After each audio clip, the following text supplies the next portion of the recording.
আসসালামু আলাইকুম। এটিএন বাংলা সংবাদে সবাইকে স্বাগত জানাচ্ছি। ফাতিহা শাফি। শুরুতেই বিআরবি কেবলস সংবাদ শোনাম। আজ সন্ধ্যা ৬টায় ত্রয়োদশ সংসদ নির্বাচন ও গণভোটের তফসিল ঘোষণা করবেন সিইসি। নির্বাচন ভবনের নিরাপত্তা জোরদার।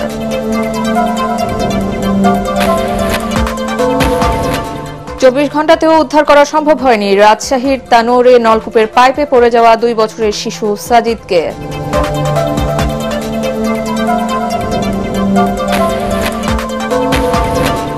একটি নতুন রাজনৈতিক জোট বিএনপিকে সংস্কার বিরোধী হিসেবে দাঁড় করানোর চেষ্টা করছে মির্জা ফখরুল। ধর্ম নিয়ে রাজনীতি করা অপশক্তিকে রুখে দেওয়ার আহ্বান। জুলাই আন্দোলনে ঢাকা বিশ্ববিদ্যালয়ের ভিসি মাকসুদ কামালের নেতৃত্বে শিক্ষার্থীদের ওপর হামলা হয়। ট্রাইব্যুনালে ডাকসু ভিপি সাদিক কায়েম।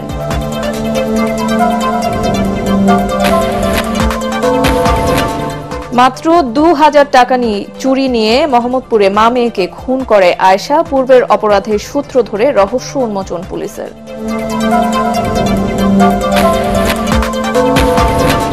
এবং আজ যাত্রা শুরু করছে সুপ্রিম কোর্ট সচিবালয়। উদ্বোধন করবেন প্রধান বিচারপতি।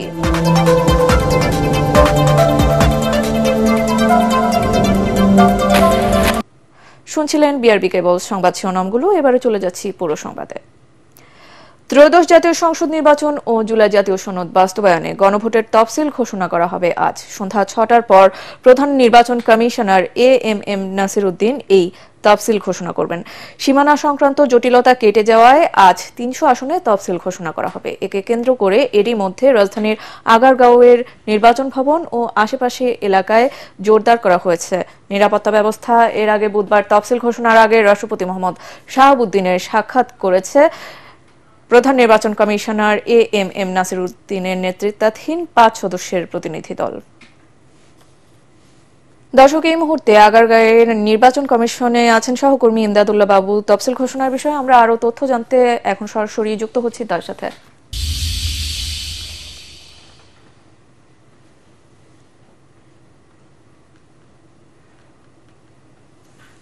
তফসিল যেটি আজকে ঘোষণা হতে যাচ্ছে সন্ধ্যা ৬টায়, সেটি কিন্তু এরই মধ্যে রেকর্ড করা হয়ে গেছে এবং সেটি সন্ধ্যা ৬টায় সম্প্রচার করা হবে। জাতির উদ্দেশ্যে দেওয়া ভাষণে প্রধান নির্বাচন কমিশনার এএমএম নাসির উদ্দিন ঘোষণা করবেন কোন দিন শুরু হচ্ছে বা ভোট গ্রহণের তারিখ কোনটি হবে।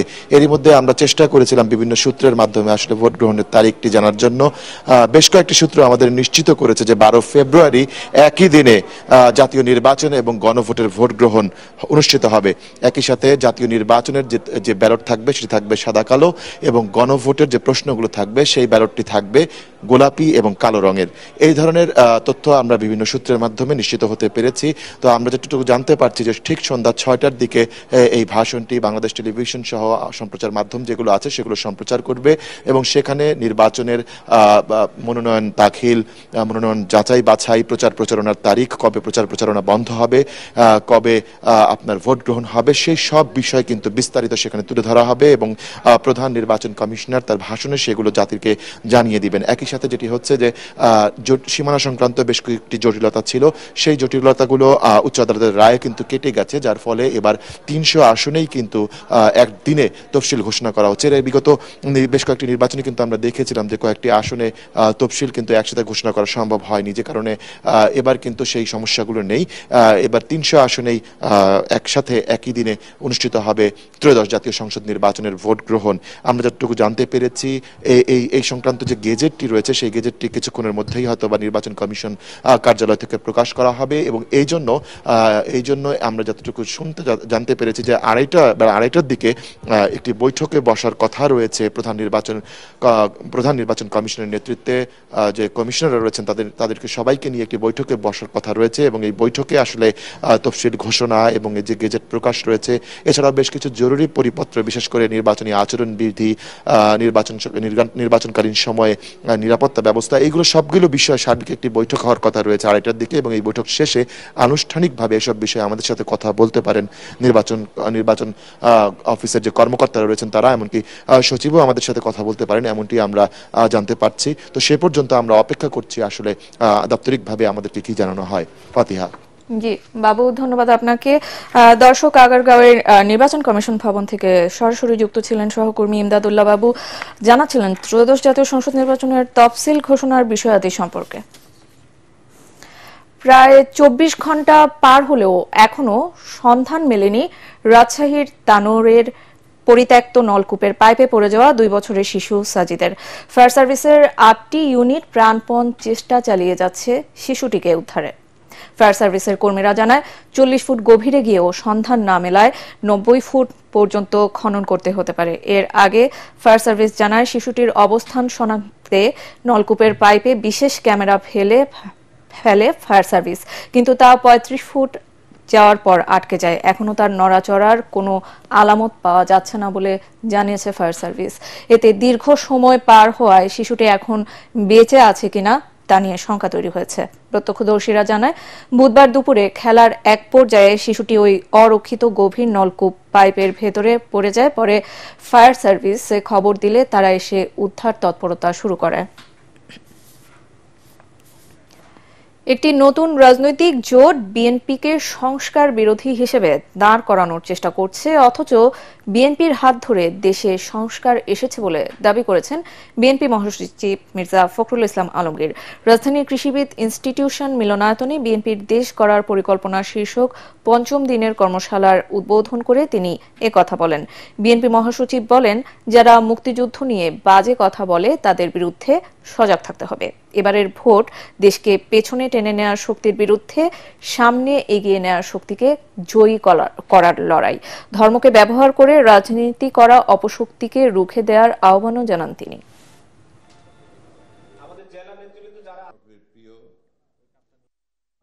নতুন তৈরি করা একটি দল জোট করেছেন, তারা আমরা স্বাগত জানিয়েছি। সবসময় তরুণ যুবকদের যে কোনো প্রয়াসকে আমরা স্বাগত জানাই, কিন্তু সেটা হতে হবে অবশ্যই একটা ইতিবাচক ঘটনা।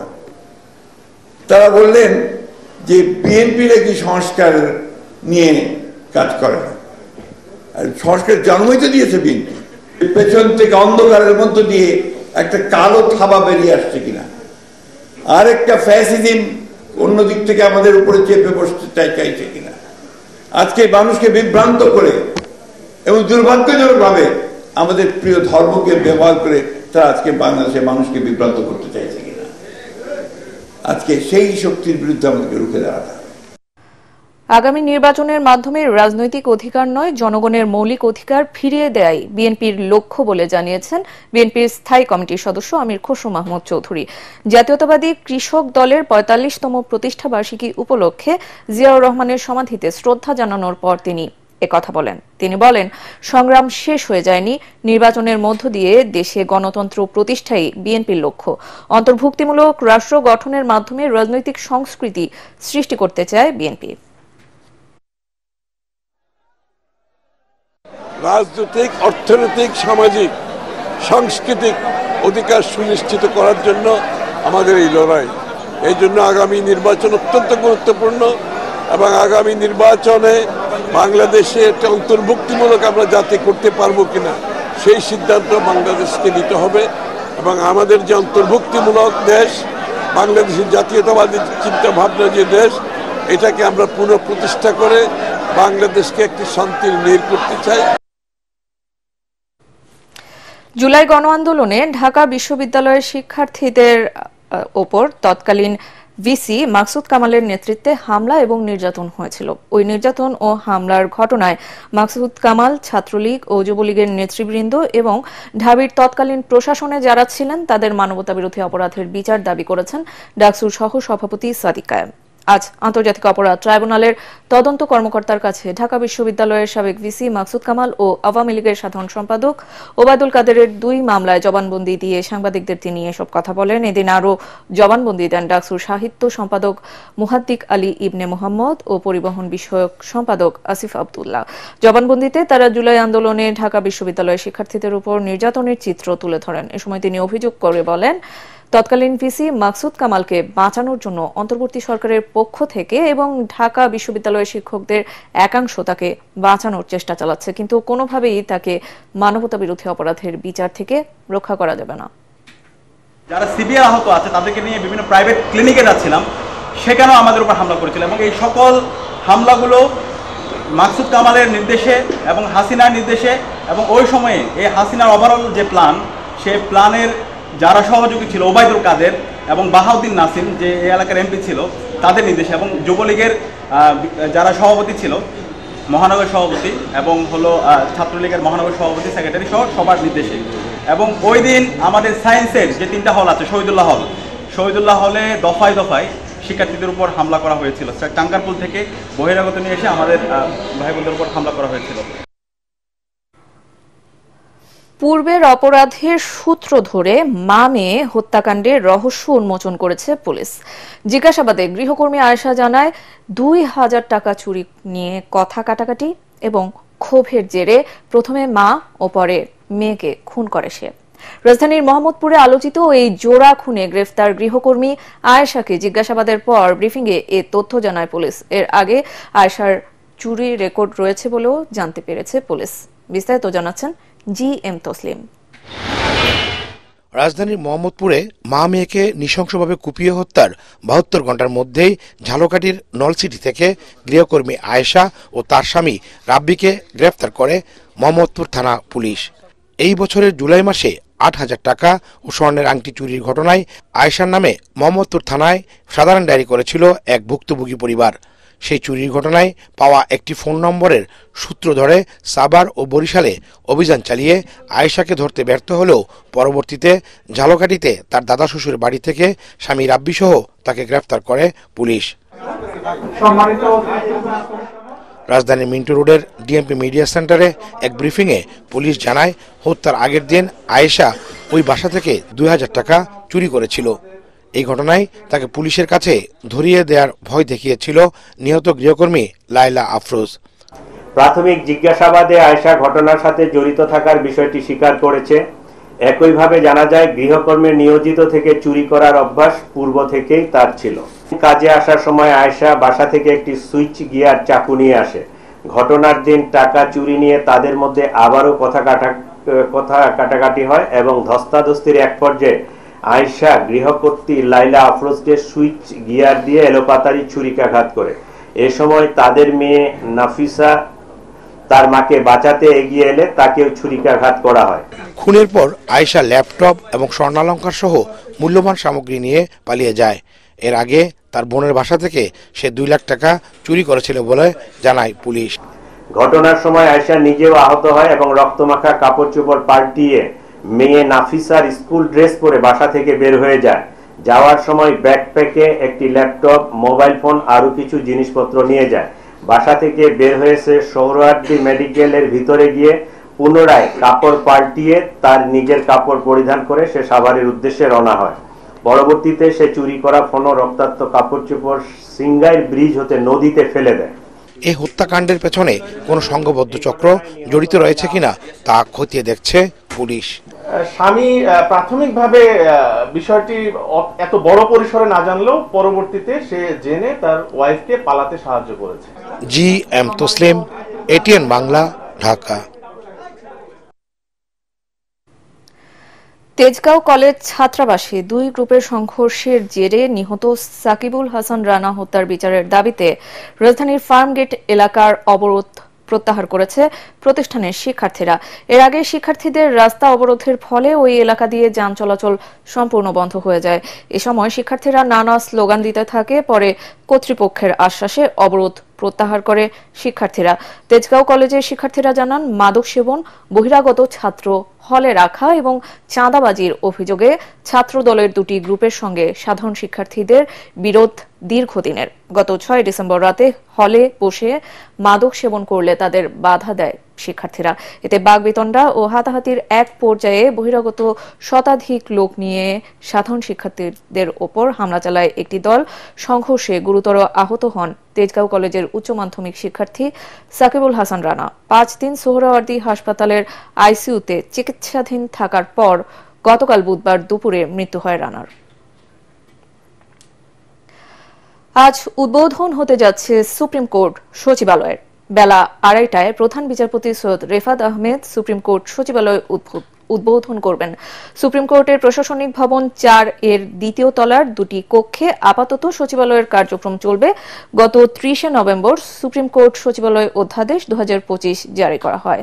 সুপ্রিম কোর্ট সচিবালয় প্রতিষ্ঠিত হলে অধস্তন আদালত ও প্রশাসনিক ট্রাইব্যুনালের তত্ত্বাবধান ও নিয়ন্ত্রণ সংক্রান্ত সব প্রশাসনিক ও সাচিবিক দায়িত্ব পালন করবে এই সচিবালয়। অধ্যাদেশ অনুযায়ী বিচার কাজে নিয়োজিত বিচারকদের পদায়ন, পদোন্নতি, বদলি, শৃঙ্খলা ও ছুটি বিষয়ক সব সিদ্ধান্ত ও অন্যান্য আনুষঙ্গিক বিষয় এই সচিবালয়ের হাতে থাকবে। সুপ্রিম কোর্ট সচিবালয়ের সার্বিক নিয়ন্ত্রণ প্রধান বিচারপতির উপর ন্যস্ত থাকবে এবং সচিবালয়ের সচিব প্রশাসনিক প্রধান হবেন। গত 1 ডিসেম্বর সুপ্রিম কোর্টের রেজিস্ট্রার জেনারেল হাবিবুর রহমান সিদ্দিকীকে সুপ্রিম কোর্ট সচিবালয়ের সচিব হিসেবে অতিরিক্ত দায়িত্ব দেওয়া হয়।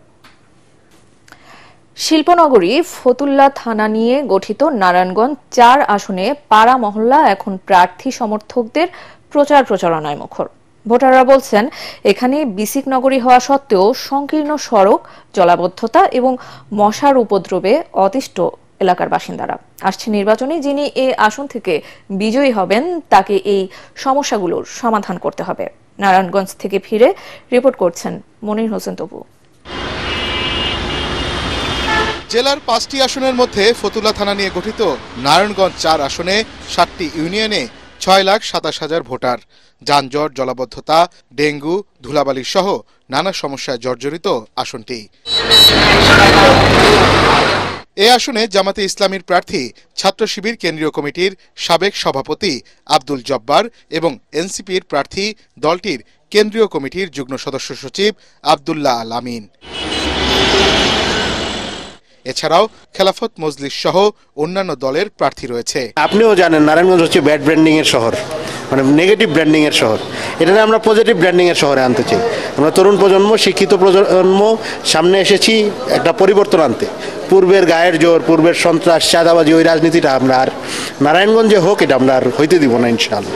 শুধু নেতা পরিবর্তন হয়েছে, হ্যাঁ, এই কিশোর গ্যাংগুলো বিভিন্ন দলের লোকদের নেতৃত্বে এখন সংগঠিত হচ্ছে। এটা নির্বাচনকে প্রভাবিত করতে পারে, লোকাল এরিয়াগুলোতে ত্রাস সৃষ্টি করতে পারে, মব সৃষ্টি করতে পারে। আর 2 নম্বর বিষয়, বড় বড় সন্ত্রাসী যারা মামলা থেকে খালাস পেয়ে এখন বিভিন্ন দলের সাথে, বড় ভাইয়ের সাথে, ছোট ভাইয়ের সাথে ঘুরেফেরা করছে। এগুলো আমরা কনসার্ন, এগুলো আমরা প্রশাসনকে জানানোর জন্য চেষ্টা করছি। বিএনপি এখনো কোনো প্রার্থীর নাম ঘোষণা করেনি, তবে বিএনপির সাবেক সংসদ সদস্য মোহাম্মদ আলী সহ 3 জন এই আসনে মনোনয়ন প্রত্যাশী। তৃণমূলের নেতৃবৃন্দ যারা আছেন এবং আমরা যারা এমপি নির্বাচন করার জন্য যারা প্রস্তুত হয়েছেন সবাইকে আমি ধন্যবাদ জানাই, আহ্বান জানাই। কিন্তু আপনারা ধানের শীষের বাইরে কেউ যাবেন না, এটা বলে আমি আশা করতেছি। নেতাকর্মীরা মনে করছেন জোটের প্রার্থীর জন্য এই আসনটি ছেড়ে দেওয়া হতে পারে। সেক্ষেত্রে জমিয়তে উলামায়ে ইসলামের যুগ্ম মহাসচিব মনির হোসেন কাশমি প্রার্থী হতে পারেন। মনির হোসেন তপু, এটিএন বাংলা, নারায়ণগঞ্জ। দর্শক, সালাম স্টিল ভোটের গাড়ি নিয়ে ঢাকা 4 আসনের জুরাইন এলাকায় আছেন সহকর্মী খায়রুল ইসলাম। তিনি জানাচ্ছেন সেখানকার নির্বাচনী প্রচারণার হালচাল।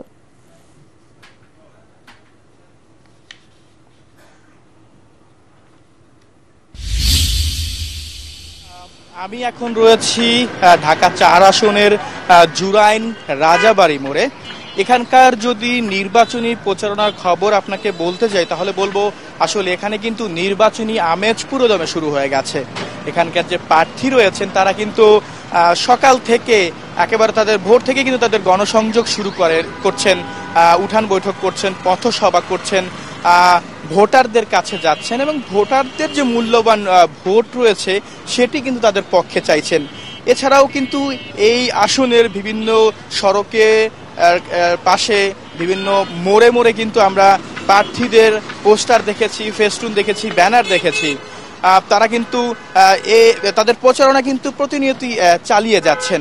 আমরা সকাল থেকে এই আসনে রয়েছি। আমরা এখানকার জুরাইন, পোস্তকলা, শ্যামপুর, কদমতলী বিভিন্ন জায়গায় কিন্তু আমরা ঘুরেছি এবং ভোটারদের সঙ্গে কিন্তু আমরা কথা বলেছি। ভোটাররা আমাদেরকে জানিয়েছেন যে আসলে তাদের এই আসনে কিন্তু অনেক সমস্যা রয়েছে এবং তারা বিভিন্ন ধরনের সুযোগ সুবিধা থেকেও বঞ্চিত। তারা বলছেন যে আসলে তারা এখান থেকে যে স্বাস্থ্য সেবা, সবচেয়ে যে গুরুত্বপূর্ণ যে সেবাটা, সে সেবা থেকেও কিন্তু এক ধরনের তারা বঞ্চিত। তাদের এখানে কিন্তু মাদকের এক ধরনের কালো থাবাও কিন্তু রয়েছে বলে আমাদেরকে জানিয়েছেন এবং বলছেন যে এই মাদকের জন্য কিন্তু এখানকার অধিকাংশ যুব সমাজ কিন্তু নষ্ট হয়ে যাচ্ছে। এখানকার মানুষ আরও একটি বিষয় আমাদেরকে জানিয়েছেন যে গ্যাসের যে সমস্যা, এখানে কিন্তু গ্যাসের খুব বড় একটি সমস্যা রয়েছে, এখানে জলবদ্ধতার সমস্যাও কিন্তু রয়েছে। এছাড়াও এখানকার যে সড়ক রয়েছে, অধিকাংশ সড়কই কিন্তু যে গলির ভিতর, ওয়ার্ডের ভিতরের সড়কগুলো কিন্তু আমরা দেখেছি ভাঙা, সেগুলো আসলে মেরামত করা প্রয়োজন।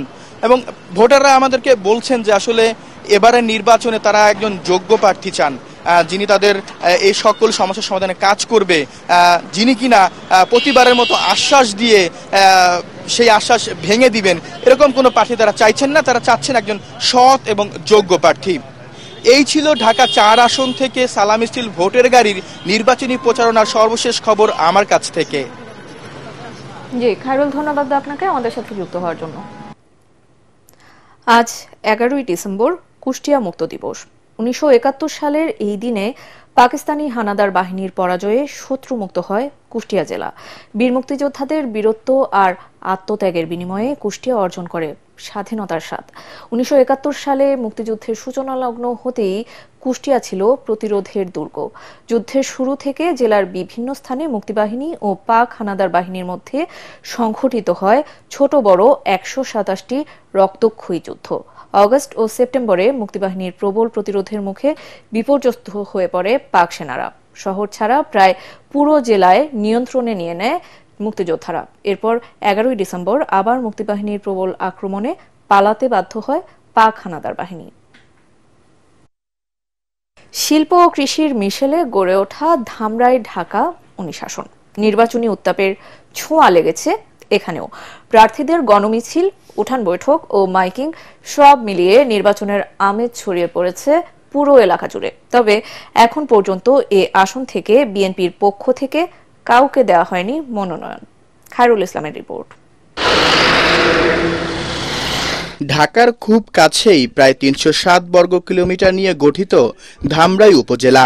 এখানে রয়েছে একটি পৌরসভা ও 16টি ইউনিয়ন। 4.5 লাখ ভোটারের এই আসনটির 2/3 মানুষের প্রধান জীবিকা কৃষিকাজ। এ আসনটিতেও এখন বইতে শুরু করেছে ভোটের আমেজ। ভোটারদের মন জয়ে প্রার্থীরা সকাল থেকে রাত পর্যন্ত গণসংযোগে ব্যস্ত। কেউ বাজারে, কেউ কারখানায়, কেউ ভোটারদের দ্বারে দ্বারে গিয়ে দিচ্ছেন লিফলেট, দিচ্ছেন উন্নয়নেরও নানা প্রতিশ্রুতি। আমাকে ভালোবাসে, আমাদের গরিব মানুষের লেগে মনে করেন যে খাওয়া পড়া বাইসার লেগে যে ভালো করব, কাজ করব, সেই ভালো আমার কাছে। যে সৎ ব্যক্তি, ওনাকে আমরা ভোট দিয়ে যাকে সবসময় আমরা পাশে থাকি। দীর্ঘদিনের যানজট সমস্যা, ড্রেনেজ সংকট, যুবকদের মাদকের হাত থেকে রক্ষা, শিল্পাঞ্চলে শ্রমিক নিরাপত্তা এবং গ্রামীণ সড়ক উন্নয়নে যারা ভূমিকা রাখবে তাদের ভোট দেওয়ার কথা জানান ভোটাররা। মানুষের চিন্তাভাবনা এখন মার্কার বাইরে চলে গেছে, যার জন্য ওনারা এলাকাতে পরিচিত থাকা সত্ত্বেও আমি মনে করি যে তারা এখন মানুষটাকে বেশি খুঁজতেছে, প্রাধান্য দিচ্ছে মার্কার থেকে মানুষটাকে। যে ঠিক আছে, ওনারা গ্রহণযোগ্যতার বেশি, তো ঠিক আছে আমরা ওদিকেই ঝুঁকি। এই ধরনের একটা ভালো সাড়া আমি পাচ্ছি। সুষ্ঠু নির্বাচনের জন্য প্রতিদ্বন্দ্বী আসুক। যে কোনো খেলার মাঠে প্রতিদ্বন্দ্বী না থাকে খেলা সুন্দর হয় না।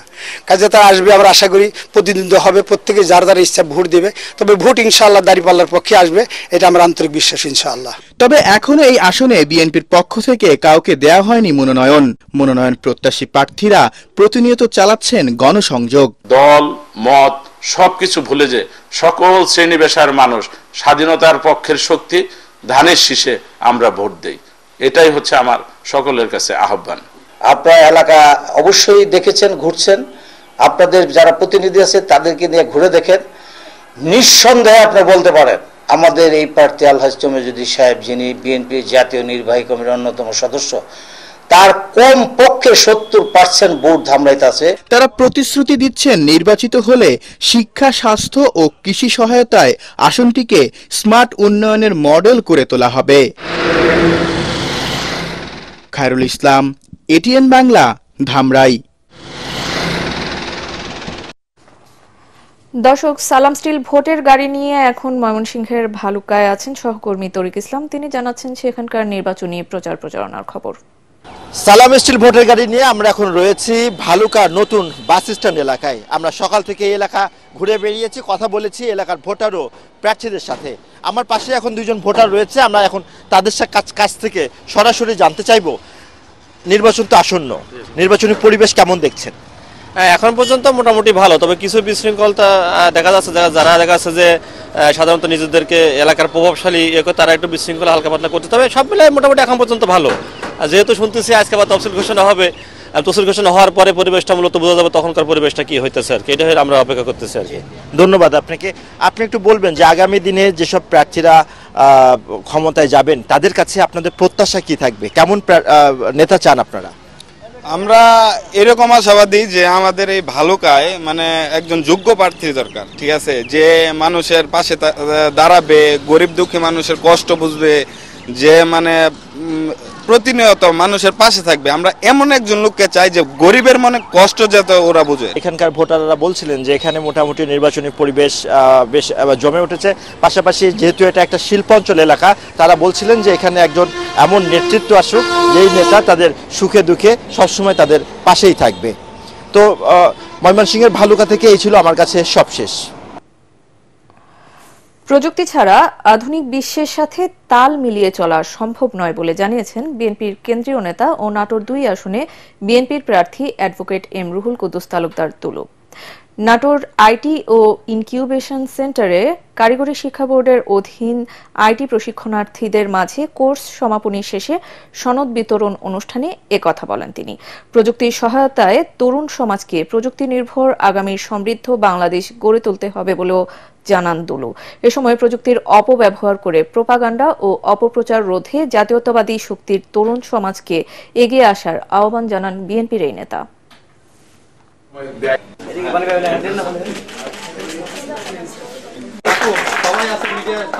পৃথিবীতে টিকে থাকতে হলে প্রযুক্তির বিকল্প নেই। ঘরে বসে থেকে ডলার, বাড়িতে বসে থেকে পাউন্ড, বাড়িতে বসে টাকা ইনকাম করা এর থেকে সহজ উপায় আর পৃথিবীতে নাই। তোমরা ঘরে বসে থেকে এই কম্পিউটার ট্রেডিং এর মাধ্যমে হাজার হাজার লক্ষ লক্ষ ডলার তোমরা ঘরে বসে থেকে ইনকাম করতে পারো। বিকন ফার্মাসিউটিক্যালস পিএলসির কর্ণধার এবং কোহিনুর কেমিক্যালসের পরিচালক মোহাম্মদ এবাদুল করিম মৃত্যুবরণ করেছেন। সকাল 9টায় দিকে তিনি শেষ নিঃশ্বাস ত্যাগ করেন। ইন্না লিল্লাহি ওয়া ইন্না ইলাইহি রাজিউন। বাদ আসর গুলশান সোসাইটি মসজিদে তার জানাজা অনুষ্ঠিত হবে। এবাদুল করিম দেশের ওষুধ, আবাসন ও রাসায়নিক শিল্পের অন্যতম সফল উদ্যোক্তা। তার মৃত্যুতে দেশের শিল্প বাণিজ্য জগতে শোকের ছায়া নেমে এসেছে।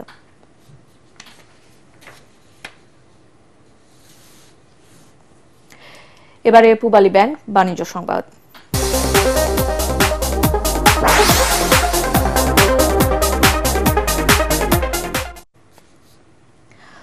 হবিগঞ্জ সদর উপজেলার তেতইয়া গ্রামে ভাসমান সবজি চাষ করে সফলতা পেয়েছেন কৃষক মালেক মিয়া।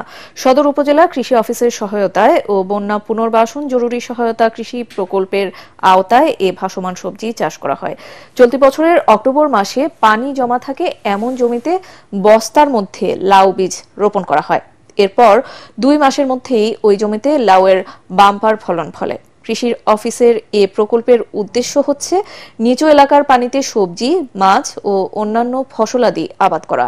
ভাসমান সবজি চাষে আগ্রহ সৃষ্টি করতে পারলে ভবিষ্যতে কৃষকরা অনেক লাভবান হবেন বলে মনে করছে কৃষি বিভাগ।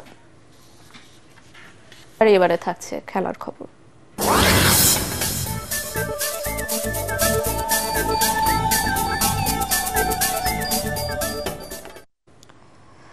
উয়েফা চ্যাম্পিয়ন্স লিগে রিয়াল মাদ্রিদকে 2-1 গোলে হারিয়েছে ম্যানচেস্টার সিটি। আর এক ইংলিশ দল আর্সেনাল 3-0 গোলে পরাজিত করেছে ক্লাব ব্রাগাকে। অন্য ম্যাচে নিউক্যাসলের সঙ্গে 2-2 গোলে ড্র করেছে বায়ার লেভারকুসেন। আর বর্তমান চ্যাম্পিয়ন পিএসজি গোল শূন্য ড্র করেছে অ্যাথলেটিকোর সঙ্গে। পরাগারমানের রিপোর্ট।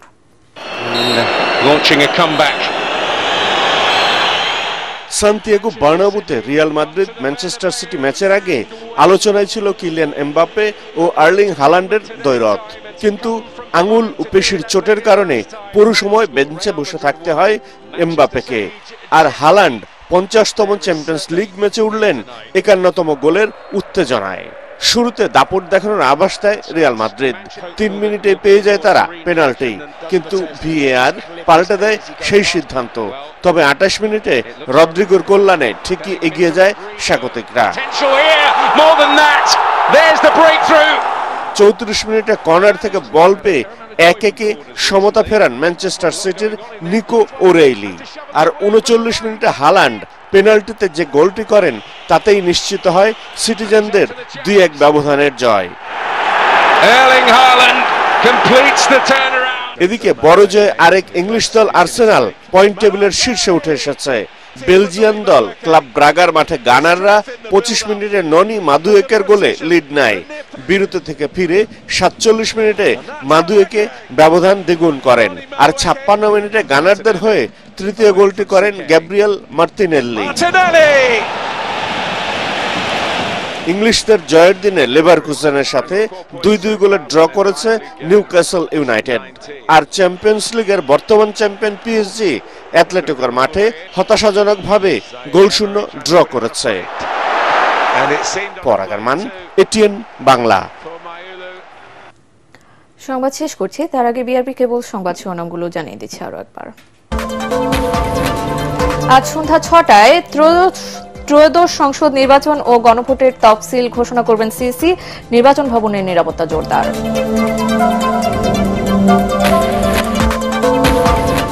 24 ঘন্টাতেও উদ্ধার করা সম্ভব হয়নি রাজশাহীর তানোরে নলকূপের পাইপে পড়ে যাওয়া 2 বছরের শিশু সাজিদকে।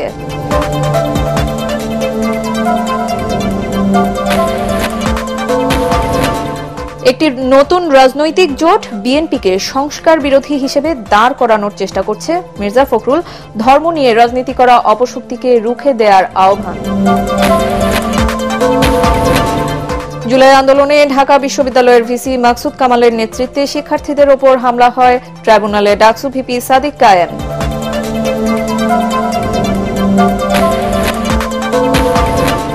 মাত্র 2000 টাকা চুরি নিয়ে মোহাম্মদপুরে মা মেয়েকে খুন করে আয়েশা। পূর্বের অপরাধের সূত্র ধরে রহস্য উন্মোচন পুলিশের।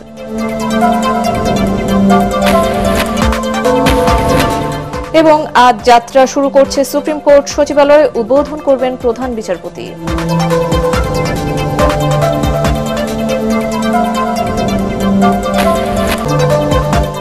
পরবর্তী সংবাদ দেখার আমন্ত্রণ জানিয়ে এখনকার মতো শেষ করছি। এটিএন বাংলা সংবাদ ইউটিউবে দেখতে ব্রাউজ করুন youtube/ATN বাংলা নিউজ। ধন্যবাদ সবাইকে।